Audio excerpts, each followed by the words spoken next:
Good afternoon. It's Tuesday, the 20th of October 2015, just after 1 o'clock. Welcome to UK Column News.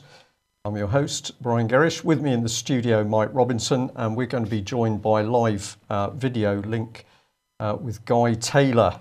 Guy, you're there in the Hereford area, and I believe you've said there are no clouds. No clouds in the sky. Very bright, beautiful day. Okay, well that's pretty good. Reports across the rest of the country, a little bit variable. We've got Manchester teaming up with Holland today. This is obviously part of the European cooperation programme, and they're sharing clouds. But Pembrokeshire, Norfolk, Plymouth, sunny, and Hereford, as you've said, pretty good as well. Yeah. If only the situation in UK was so sunny. What is your update? You've been busy in the courts. You've got a report on the Bodenham situation, which is essentially about the stealing of property. Have you got some good news for us today? Yeah, I've got some very good news, Brian. I've actually, at long last, got a date for a trial in the Crown Court. Of course, I went through all the magistrates' courts, etc., to be able to get there. But there's a 2-day trial being set for Hereford Crown Court on December the 10th and 11th. There's plenty of room in the Crown Court, so hopefully there'll be plenty of support, and we'll put the thing right. I've been charged, I was charged originally under the Legal Aid and Sentencing Act 2012, which is trespass on my own property, section 144 of that, which is a fairly new offence, as it were. I say offence lightly. But of course, it's a summary only offence, so the only way I could get this thing heard was by taking it all the way into the Crown Court, which is where we're going to be on the 10th and the 11th. Of course, the situation is that really and truthfully, all of it's around trespass, and trespass is my intent to trespass. In law, they call it my mens rea. Well, my only mens rea was if the banks are going to rob me and my family of all our properties and all our belongings, then my only mens rea was to get them into a criminal court of record, i.e. the Crown Court, and that's going to be achieved on the 10th and the 11th, so we can expose all of the civil wrongdoing that's gone on inside these fake civil courts in the Crown Court, in front of the public, and for and on the record. Will that be in front of a jury, Guy? No, unfortunately, they won't give me that facility because it's a summary-only offence. But because we've appealed it from the Magistrates' Court, so it's an absolute. The Magistrates' Court was a dress rehearsal for what's going to go on in the Crown, and what's going to go on in the Crown apparently is there's going to be a single judge, Judge Hooper, I've been informed, and 2 magistrates with him. That's going to be. But in essence, this is what I wanted all along. My only intent in all this, from going back up to Bodenham, was to get this whole situation exposed. And so my intent would have been realised on that day by getting it actually in a public court with and heard for on the record. Right. Guy, we are receiving more and more reports from people around the country, essentially of property being stolen. Sometimes this is to do with mortgage fraud, but we're now also starting to get some pretty deeply disturbing reports coming in of property being taken from elderly people after they get involved with the National Health Service. So we're receiving, we'll say stories at this point, stories that people who were basically elderly but in quite good health, they go into the NHS system for some reason, they then seem to go downhill, they are then either put aside into nursing homes or residential care homes, and then along comes social services, and families are more or less told, well, we've got to sell the property in order to pay for the future care of your elderly relative. Now, what some individuals are suggesting to us is that the elderly relative then dies in fairly short order. So we've got some very, very sinister stuff unfolding here, but all of it linking back to people making immense amount of money over the manipulation of property. Have you also had other people talking to you about theft of property? We're getting it on a daily basis, Brian. And I promise you, there's no less than 3 or 4 people are contacting me on a daily basis on this exact subject. I mean, and these people are going to the police, and the police are ignoring them. And basically, I think the police have been brainwashed by criminals, and the criminals being the judiciary to a certain extent in this. We're even getting information that when people are going under the Freedom of Information and going to the site, what do they know? They're finding out that judges who are supposed to be a judge in their case at the High Court, upon examination, aren't ticketed to have any authority in the matter. So we've got people who aren't judges dealing with all this. And again, this is all manufactured consent. With the old people, I mean, this is going on everywhere. Especially down in Wales, I've had information for a long period of time that people are getting charges put on their property that they don't realise are on their property, and of course, then when they die, that the properties are getting taken off them, and this is going on. It's endemic, and everywhere we're getting is seizure of assets all over the place, and as I've said before, we're in the Wild West, and it's becoming more obvious every day. Guy, thank you for that. At the end of the day, the trail always leads back to the bank. Where does ownership of these properties go? It goes to the bank. And I believe you discovered something fairly recently, which I found astonishing. I think our viewers and listeners will, but this is a little department in one of the very large banks. Yeah, last week, because I've got this case going on in the Crown Court now, I'm able to drag the civil court procedures, kicking and screaming, into the criminal court. So the bank manager, who I've never been able to get into court, the one who claims I took a loan out that I never took out from Barclays, of course, I've been looking to get hold of him to subpoena him for this criminal trial. And so I would spend a day going through the switchboard and talking to getting put through to various numbers where they were just sending me in circles, and I couldn't get through to any of them. But eventually, there was a helpful guy on the one switchboard, and he put me through to a department which pretty much freaked me out when he put me through. And when I rang the number, it was Barclays Police Liaison Department. And when I started talking to the lady, she sounded very much like possibly a retired policewoman or a former policewoman. She got very angry when she realised I wasn't a solicitor or a police officer, and was very concerned how I had got through to the Barclays Police Liaison Department. I didn't want to get the guy in trouble. I just said it would have been someone from a switchboard. I don't know whether or not he's going to get in trouble for it, if they could find out who he was. But yeah, so the bank have actually got a police liaison department, right, for any crimes. And then we have to start asking some very basic questions, which is why are they there? How does liaison with the police work? Does that mean that the banks get an advance warning when crime has been committed and people are going to come looking at the banks? I mean, this is separation of powers, just disappears out the window here, doesn't it?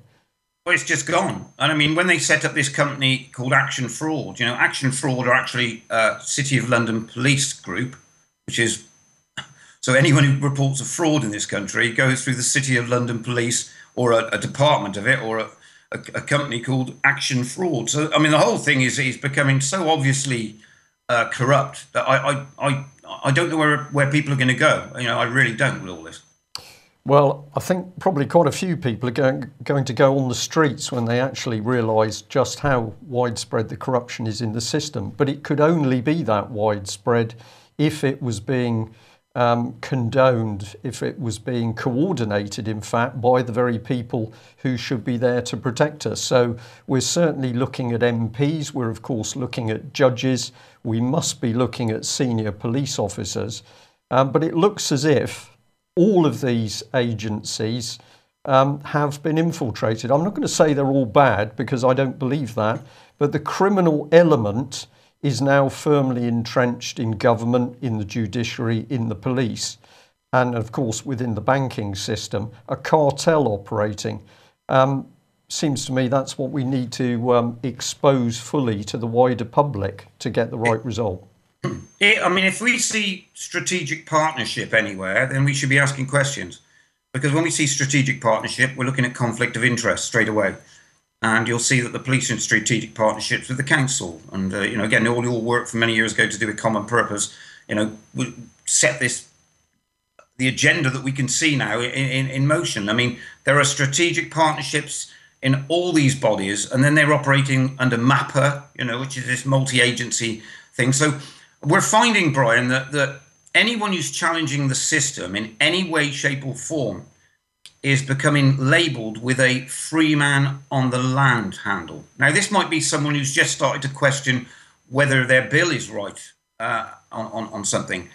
And of course, once this label flags up, they're being treated completely discriminatory. There's discrimination against them straight away. And we're getting this from everywhere. So, I mean, anyone who's reporting crimes to the police must be noticing a change of the police's position, because the police are not engaging in conversation with people that come up labelled as being a free man on the land. And you may not be a free man on the land. You may know nothing about that. You've just asked questions about your paying your council tax or why, is my money going to fund causes of war abroad or whatever. But whatever you're asking, whatever questions you're asking, you're getting this label. And, and when the public want to address this and notify the police that they want to address it, like a few weeks ago when I supported Mickey Summers in Nottingham and a group of people, we marched to the police station all the way through Nottingham city centre. And of course, as we've previously noticed, when we get to the police station, they close it. And they only closed it for that march. An hour after the march, it was reopened. So it doesn't matter. And it doesn't matter. I've been reporting crimes to the police now on numerous occasions. We're talking every week, and they won't get back to me. They won't. But yet the very solicitors who are supposed to be engaging in litigation in these issues, if I contact them by letter, they send the police around with a notice saying that I'm harassing them, even though I sent the notice, completely legitimate notice to them through the postal service. So we're dealing in tyrannical times, but I mean, the public are waking up in vast numbers, and the amount of traffic that we're getting of people needing redress is, well, amazing. I mean, the same must be going on with you. Yeah. Well, it seems to me that if the police simply refuse to engage with people and they introduce a blanket label, that is a sign that they're frightened. They can't actually deal with the information and the queries coming in. Of course, the courts have done this over many years by branding people vexatious, which actually denies that person a route to any form of justice. So I think this must be a fear factor coming in. And why would you close a police station? Well, there can only be one reason. They're getting very worried. They were scared enough to close those gates. So I think it's a balance. The pressure needs to be continued, certainly on the police, who should be bringing corrupt judges to book. Well, of course, it should be the police themselves. They are only going to do that if the public support is there. So we mustn't alienate all policemen and women. But we can keep the pressure on them and we can educate them. Well, on the subject of police, Mike has just found out an interesting little fact to do with the abuse of children inquiries. The BBC, I should switch my microphone on. BBC reporting here that two of the Metropolitan Police CSA investigations are to be merged into one team. This is Operation Midland and Operation Fairbank. And apparently these two investigations have identified people and locations in common, according to the BBC. So therefore, they say that it's operationally important to have the same officer in charge. So Operation Midland is inquiring into claims of child abuse by establishment figures. Operation Fairbank is a wider child abuse inquiry. So despite all the rhetoric in the media about how various VIPs are innocent, it seems that there are common names in not only the specifically establishment figure inquiry, but the wider inquiry as well.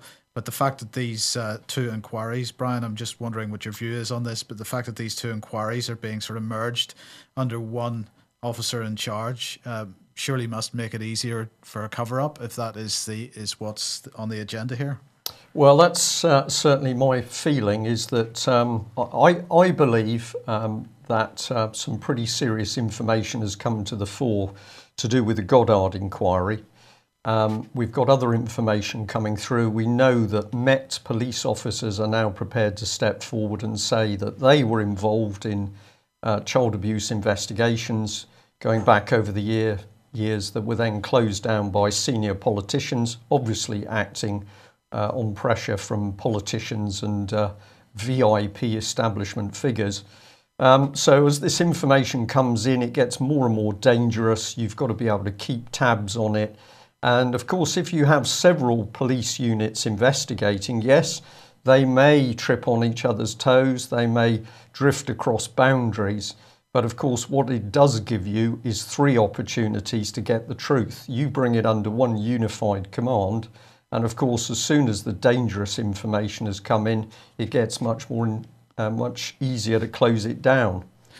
Just wanted to add one more thing, Brian, and that is on a slightly different aspect of this, because tomorrow is a pretty big day in the House of Commons. Metropolitan Police Detective Chief Inspector Paul Settle, Tom Watson MP and Alison Saunders from the Crown Prosecution Service are going to be in front of the Commons Home Affairs Committee. So that's going to be an interesting discussion, I suspect, and we'll be watching that with interest. Well, that's true, Mike. A little bit later in our news today, we'll be mentioning some of these committees and who stands in there. Guy, did you want to come in on that? Yeah, if I could. I mean, we're talking about consolidation. That's what they're doing, and it's the last refuge of the scoundrel, really. And we got to look at it as a form of retreat, because, you know, as you said, if there was 3 separate inquiries, then we'd have 3 different groups of people, you know, engaging in it. And as it is, you know, they're retreating, they're going backwards and consolidating their position. And so, you know, we've got to look at these things from both sides. I mean, as you rightly said earlier, it looks like the whole situation is going in reverse. They are retreating, and we can see that. That's why they're being so blatant about these things. There can be no other way for them to nothing else for them to do but retreat. The spotlight's fully on them. And we need to keep that spotlight on them. Well, let's just have a look at this business over the data loss from Goddard's CSA inquiry. I've got to say I was pretty suspicious about this when it started. Here's the lovely lady. Remember, this is the 64th rate judge that is suddenly parachuted in because we can trust her. We know nothing about her, but apparently we're all to trust her when she runs this inquiry. She hasn't yet fully set up the inquiry. But what we do know is that her staff are Home Office staff, and of course the wall of protection around her is being run by NSPCC. But we get in the judge at £500,000 a year, and then, quick as a flash, the CSA inquiry said its change of website address meant information was instantly and permanently deleted before it reached the engagement team. Now, what's interesting is a number of people have said something is wrong here, this is not possible. And we were sent this one, so I chose it, change.org, but it says IT online expert denounces the inquiry data loss explanation as ridiculous. And this is Mr. Phil Mayer, an IT and web developer of police systems for 25 years. He spoke to the White Flowers organisation and he said, I find it inconceivable that any such data could be deleted instantly and permanently. And he says, if, however, they did claim the data reached its intended target, the database or the email system, then it would require both incredible naivety and incompetence during setup or a highly sophisticated and deliberate set of actions to destroy all trace of the data in such a thorough and irretrievable way. This is such a ridiculous story that no one could possibly believe it. Now, this is, I think, very, very powerful comment. We've been doing something pretty simple. We've been asking the inquiry who ran those IT systems. We believe that they are being run by the Home Office. Therefore, this is the actions of the Home Office to destroy data, but it could be that NSPCC is running these systems, or it could be some other contractor. But at the moment, the Goddard inquiry will not answer the UK column's question over who was directly responsible for those systems. Guy, if you like, just a quick comment on that, and then we'll move on through the news. More convenient than a Tesco Express, Brian. Thank you very much. Well, child abuse in UK. The Daily Mail says 3 million children, or 3 million adults now could be affected. We don't know where they got those statistics from, but that's an enormous figure. Who is concerned about this? Well, it appears not the royal family, because the big headline here is that Prince William, who's now been given a D at the end of his name by the Daily Mail, he's been spending public money very wisely by meeting a 7'6" Chinese basketball star. So good to see the royal family getting into the serious aspects of life. And what's he been saying? Well, he says that basically the Chinese have got to stop hunting animals for their body parts. He says only we, the consumers, can put the wildlife traffickers out of business. The desire to possess animal trophies or ornaments made from ivory has been felt on every continent for centuries. So we're just going to say at the bottom, no worries for human body parts being taken in China. These people are sickening. I'm going to leave it there. Mike, over to you and the police. Yes. So yesterday we mentioned, or at least we illustrated, the coming privatisation of the police with this company positioning itself to become the new police. And we showed how well equipped they were, and so on. Well, today the Her Majesty's Inspectorate of Constabulary has issued this report. Forces future efficiency must improve to meet financial pressures, because apparently all the forces are under extreme financial pressure at the moment as a result of austerity, or is that mismanagement, or is it both? So Mike Cunningham of HMIC was on the Today programme on Radio 4 this morning discussing this. Now, the report says that even efficient forces could approach a state of, quotes, uncertain sustainability. And there we go with that word again, sustainability. It's appearing everywhere these days, isn't it? And he said, well, shall we say that, as we warned several months ago, aside from outsourcing police functions, as is happening in Plymouth City Council at the moment, and alongside the 500 job losses in Devon and Cornwall, HMIC report is suggesting that forced mergers are very much on the cards, just as we said they would be, because this, of course, is in order to make forces much more sustainable, and it's also to mirror what has been happening in Scotland. Now, the HMIC report said that forces were planning to reduce spending by 15% by 2018, and to get rid of at least 12,000 jobs, including 7,400 officers and 1,300 community support officers.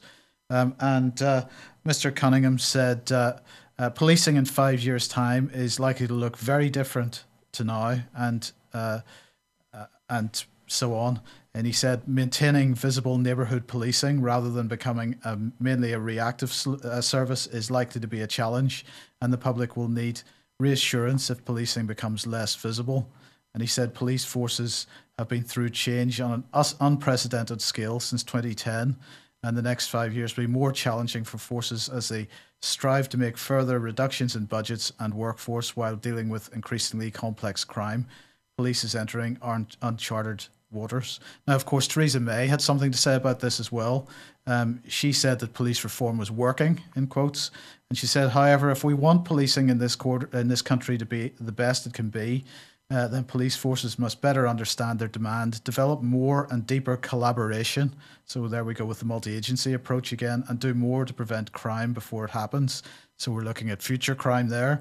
And the report also shows, she said, as HMIC has long said, that what matters is not how many officers you have, but how they're deployed. So there you go. But at the end of the day, we are looking at increasing outsourcing / privatisation and the merger of forces. And incomes privatisation with a vengeance. Guy, just give you 30 seconds on that one. You've had quite a lot of dealings with the police. What's your thought about police cuts? Well, police is G4S, here we come, which is what I'm saying to the police that I'm engaging virtually every day.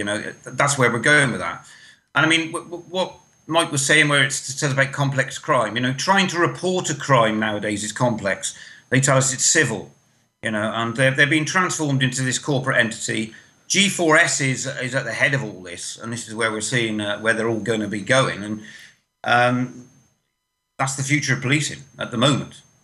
If we let it happen. Yeah. Okay. Mike, I think you're looking for volunteers. Right. So this is an event happening at the London School of Economics, or at least being promoted by the London School of Economics tomorrow. And I'd very much like somebody to go along to this and report back to us if we can. It's being held in the Sheikh Zayed Theatre, the new academic building, and the speaker is going to be Lord Turner, and the chairman is going to be Robert Peston. And this is Between Debt and the Devil, Money, Credit and Fixing Global Finance. If you have a look, have a search for that, and if anybody can get along to that and give us a report, maybe ask a couple of suitable questions, then that would be great. So, but let us know if you're going. Those would be Bradbury-based questions, preferably, at least one of them. Yes, indeed. And I think anybody who goes could probably be in for a UK column medal to sit in a meeting chaired by Robert Peston. I think takes some courage. So if you've got that courage, please go along. Well, if Prince Willie is busy playing with very tall basketball stars in China, of course, what we're not hearing about is what's been going on in Syria. And thank you very much to the person who sent in this Veterans Today report, which has got a particularly interesting angle on attacks which are being carried out by the US Air Force at the moment. So in this report, it says last week, 2 American F-16s attacked the city of Aleppo in Syria, 2.5 million people, and one of the oldest inhabited cities on Earth. Russia's President Putin called the attack strange and questioned America's motives. In the aftermath of the attack, the reasoning behind the seemingly bizarre assault has become clear. America is trying to bring down the Assad government using germ warfare. Now, this little paragraph is deceptive because actually this is much more believable than thinking there's some international germ warfare scam going on here. US warplanes target Aleppo's largest power plant, follows attacks on 2 other power plants in areas east of Aleppo. Attacks have also been targeted at water chlorination facilities. And what this article is really saying is that it's remarkable that these American attacks are clearly designed to undermine the health of the civilian population. So they're cutting electrical supplies, but they are also reducing the ability of the Syrians to chlorinate their water, and that means that they are open to diseases such as cholera, which of course spread remarkably quickly. So the germ warfare that the article is really talking about is deliberate creation of conditions necessary to allow cholera and other such diseases to spread. I think there's some merit in this article. Encourage people to go and have a read of it. But isn't it remarkable that it's gone totally quiet on Syria ever since President Putin decided to get in and sort out those bad terrorists? Which ones are they, Mike? I get confused on whether they're good terrorists or bad terrorists at the moment. Well, there are both, of course. But the thing that struck me about was the parallels to what happened in Libya. Of course, destroy the infrastructure, and that really destroys the country. Yes. And it's like an act of vengeance here. It's not. It's an act of spite. Putin's gone in to sort this problem out of ISIS, and as an act of spite, they're just going to demolish as much as they can of the real underlying infrastructure. Indeed. Well, one of the things which we might expect to see is Russia using some of the surface-to-air missiles that have been put in. And Patrick Henningsen from 21st Century Wire has got a particularly interesting article on that if you'd like to go and have a look. But who would believe that massive American armed forces have had to come begging to the British to borrow equipment. But this is what the Telegraph would have us believe. It says that the US Army has been forced to borrow British helicopters amid budget cuts. Reduced American presence in Europe forces the US to borrow equipment from NATO allies. And an American general has said this: the mission in Europe is still the same. We've just got to figure out how you make 30,000 American troops feel like 300,000. So we've got bizarre things going on here. Everybody accusing President Putin of being on the war path. He's going to invade Eastern Europe with massive forces. And yet the Americans haven't got any forces in Europe. Britain no longer has viable armed forces. What's it all about? Well, in the article, of course, we get a hint. The demands on the US Army in Europe have not decreased. Growing Russian aggression, there's the nudge, in particular, has posed challenges that the US has been forced to prepare for with fewer troops and less equipment. Growing Russian aggression. So let's have a look at this article, see how it works, because what the Telegraph is doing is spinning the news to promote a false political agenda in Europe, and that agenda is the need for a European army. So if you go into the article, you will find an embedded video which is all about Russia's tremendous military arsenal in 90 seconds. We just took a couple of screenshots. 750,000 ground troops, of course, makes a complete nonsense out of the British Army forces in Eastern Europe at the moment. Massive amounts of tanks, 15,000, 6,000 self-propelled guns. So this little video designed to ramp up the fear. And then once we've got the British public to fear the large aggressive Russian armed forces, the solution is placed in front of people, and that's the need for the European army. So a brilliant piece of applied psychology by the Telegraph. What else can we have a look at with this? Well, here's the article. We've got this angle as well. We've got David Cameron absolutely cutting Britain's military capability. The Army, the Air Force, the Navy at the moment are in their weakest that they have been for many, many years, all on the basis of, or the lie that there's no money. But as you cut British armed forces, you ramp up Russia as the aggressive enemy. Now, it's taken Russia today to point out that this bizarre agenda is confusing our own politicians. So we've got Conservative MP John Barron here warning against a political disconnect between defence commitment and funding, which is not being recognised across the political divide. This is what we're hearing from senior people close to the higher levels of the armed forces, that senior military officers are now getting confused as to what the government is actually up to. Then we've got this angle here, the US coming in and warning that the UK must keep its 2% budget for NATO. What's Cameron up to? Well, of course, Cameron stands on the world stage, creates the wars, and ultimately it's US military personnel being killed and maimed. So Cameron knows what his policy is, but it appears at the moment that the British military don't. They need to wake up. This is treason, and this policy is going to go on for as long or until we can actually expose to the wider public what's happening. All based, of course, on the lie there's no money. And while the military are collapsed, Mike, you've been having a look at steel. Yes, because it's now confirmed 1,200 jobs to go at Tata, and that's on top of the 2,200 jobs lost as a week of SSI going on, as a result of SSI going under. If we just, so it's also not, it's also been confirmed that Camparo Industries has put some sections of its business into administration. Administrators have been appointed to 16 out of 20 companies within the Camparo group, and PricewaterhouseCoopers has been appointed as the administrators. They have said that 1,700 or 1,800 employees would be briefed on the impact of administration. They're saying that staff are attending work as normal. Yeah, big deal. So basically what we're looking at here is about 5,000 jobs lost potentially in 2 weeks. And that's 20% or so of the current workforce that's still working in steel. And and even more, actually, as the Mirror suggests here, it could be 15,000 facing the sack. But of course, China is getting the blame for this. But let's remember that it all began with the Lima Declaration, exporting jobs to low-wage economies.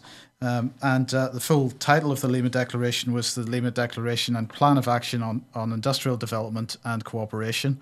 This was a treaty that was signed in 1975 as a convention of the United Nations Industrial Development Organization, signed in Lima, thus the name. It's an international agreement to wind down national manufacturing in developed countries and transfer that manufacturing capability to developing nations.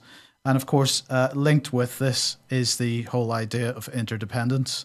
And of course, interdependence, well, that's a newspeak term coined by the Club of Rome. And according to them, we face a set of interlocking global problems such as overpopulation, food shortages, non-renewable resource depletion, environmental degradation, and so on. And of course, they're using exponentially based computer models to decide all these things, just as we are with global warming, for example. We'll come on to that in a minute. Of course, the only solution capable of preventing a global catastrophe, according to the Club of Rome, is the development of an organic society. Now, although it's frequently denied, it should be obvious that any idea of interdependence and independence are mutually exclusive. So what we're saying here is the end with the steel situation, is the end of a 40-year plan to asset strip nations right around the world and to destroy productive economies and replace productivity with a demand for plastic rubbish like this. And instead of dreaming of, developing nations or flying to the stars or whatever it is that might have inspired children in the 1960s and 1970s, instead we're dreaming of the next Apple keynote speech and how soon it is we'll be able to join the next herd of people queuing outside the Apple store.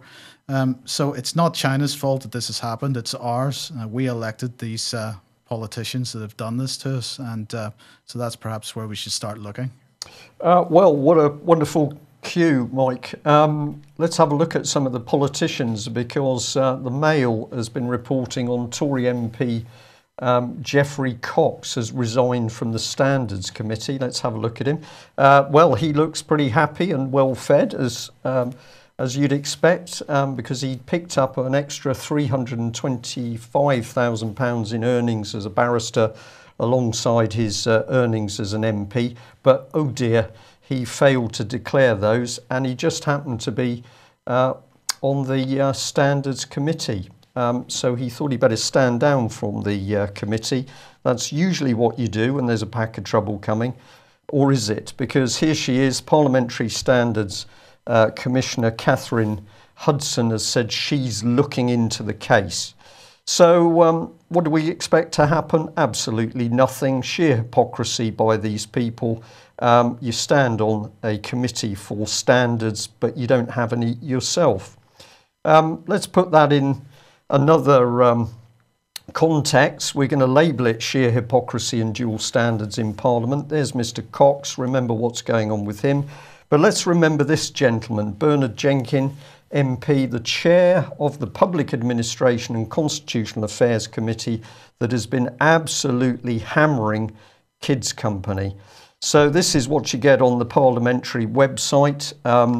And they're saying serious questions have been raised about the financial management and leadership of Kids Company and the degree of sustained and substantial financial support that the government's given.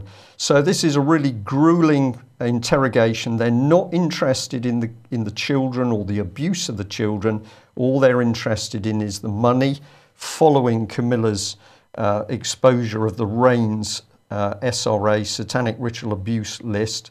But this man sits on the committee, chairs it, and he was pretty brutal in his questioning of Camilla. And we now see Alan Yentob also coming under the spotlight to do with Kids Company. Nobody asking about the RAINS list or the abuse of the children. So Mr. Jenkins sits in judgment, but we're going to remind people, of course, this is the same man who, oh dear, made a little bit of an error in claiming expenses which categorically he wasn't permitted to take under the rules then back into 2006. Sheer hypocrisy. So no wonder we can't trust these people on any other matters. We asked for an explanation as to how he could be chairman of the Public Administration Select Committee and judging on the financial acumen and due diligence of Kids Company when he'd personally been forced to repay the bulk of £63,000. Well, what reply did we get? Of course, we got the normal response. I'm afraid that I'm unable to supply you with a press statement. And I think that's because of rank hypocrisy. These people are in our faces, Guy. It's obvious, isn't it?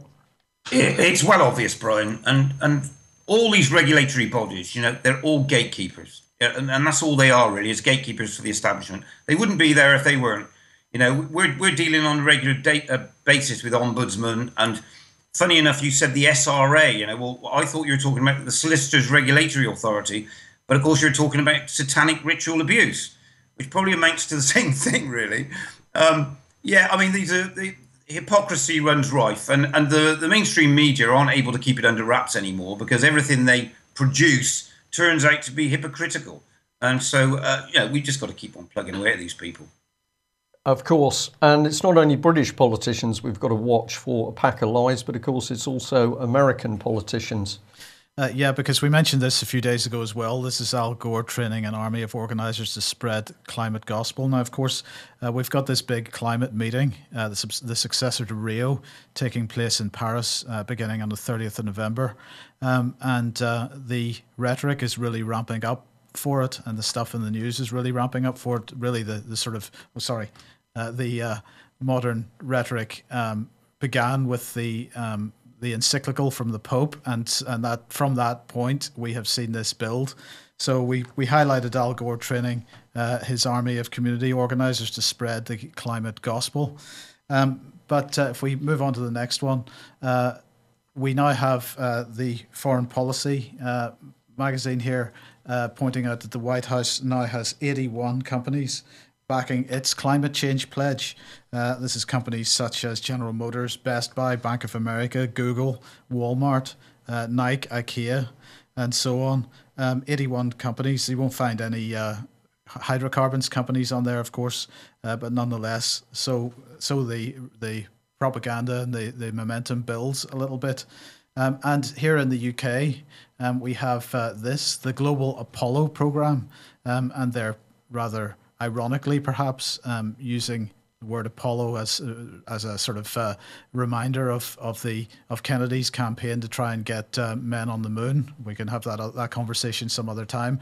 But this Global Apollo program to combat climate change, and who's behind this? David King, Lord John Brown, Richard Layard, Gus O'Donnell, Martin Rees, Nicholas Stern, and Adair Turner, who's the speaker at this event that I'd like somebody to go to at the LSE tomorrow. This is a group of policy leaders from the United Kingdom who they say have initiated the Global Apollo program to combat climate change. The program is named after the NASA moon mission. It's built on the idea of directed technological change. That is backed by public funds. Now, their proposals are, with a really focused 10-year program of R&D beginning in 2016, it should be possible to discover the disruptive new technologies which can help clean energy on a massive scale before it's too late. And they talk about targeting, scale. They talk about a roadmap committee. They say that the committee of some 20 senior technologists and businessmen will construct and revise a roadmap year by year. It'll be co-located with the International Energy Agency in Paris, but will, of course, include very many countries not belonging to the IEA. All results discovered through the program will be made publicly available. So what they say is that this is as the landmark, what they're calling the landmark climate change conference in Paris comes along, that they will attempt to build a smart grid. It's all smart technology. It's all sustainability. It's the usual rhetoric. But then earlier on today, France 24 had an interview with the World Bank president, Jim Yong Kim. And he said, we know that there's a cost to putting carbon in the air, and that can be translated directly into human lives. For example, carbon-based pollution takes the lives of millions of people every year. He said, but we haven't been incorporating this cost in the way we do business, through taxes, through fees, through trading schemes. We simply want the actual cost of putting carbon in the air to be reflected in everything we do. And of course, who is sitting there in the wings ready to profit from these trading schemes that the World Bank is calling for? None other than David Blood and Al Gore. So we come right back to the beginning of this little piece with the same person. One thing's for sure, I think, despite all the pressure to do so, the Paris conference will close without any agreement from China on whatever they intend to do to increase our sustainability. Mike, thanks for that.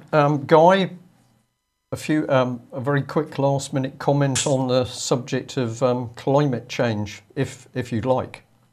Well, do we believe it? You know, I don't know. I don't know what I know anymore, Brian. We've been pumped so full of propaganda over the years. I think that the truth is a very hard thing to find with these people. As for the Robert Peston thing, going back to it, I'll if you tell me where it is, I'll try and find someone to go down there. But it's called Debt and the Devil. Let's remember that debt is the devil, as far as most people are concerned. So that's all I can say about that. But I mean, as for the Al Gore situation and all the climate change, you know, God only knows what the truth is. Well, the tangled web is of course the technique of the devil, isn't it? To make it so confusing we can't actually see what's happening. But we'll continue to work to unpick it. But we'll just leave you with this thought that, of course, what politicians would like is for you to keep voting for them. We want you to keep voting for the same corrupt politicians and, of course, those who are protecting paedophiles. Thank you very much to the person who sent this through from Trafford. This has been appearing through people's doors. Looks very officious, urgent reminder. The way you register to vote is changing. And as with most stuff from the government these days, you turn it over and you can see the threats. If you're not on the register, you cannot vote at any elections. It may also harm your credit score, affecting your ability to get a mortgage, loan, mobile phone contract, and other credit facilities. So they want our data. They're going to share it with the credit rating agencies anyway, so that's helping them a lot. And you should be afraid of any repercussions if you fail to register. Fear and threats in order to get corrupt politicians in force. Well, that's our news for today. Guy, thank you very much for joining us and giving us an update. We'll have you back soon. Mike, any closing comments? No? Okay, that's it for today. Thank you to everybody who watches UK Column or listens to us. If you haven't become a subscriber, please consider doing that or make a donation if you can. We'd like to keep going. We'd like to expand, and we can only do that with your help. Thanks very much. Bye-bye.